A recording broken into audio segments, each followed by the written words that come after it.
You are a nonprofit organization and you would like to build a community online.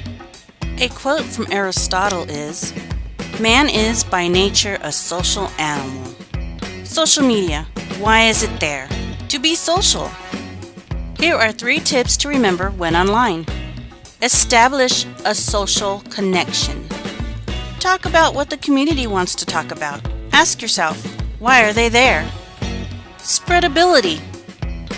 3 reasons why people share content online is that it's useful and it's helpful, it entertains, and it inspires people.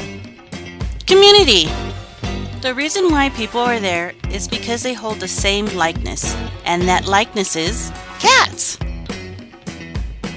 Your cat community wants to see and share helpful, fun, creative content that is the health and safety of cats.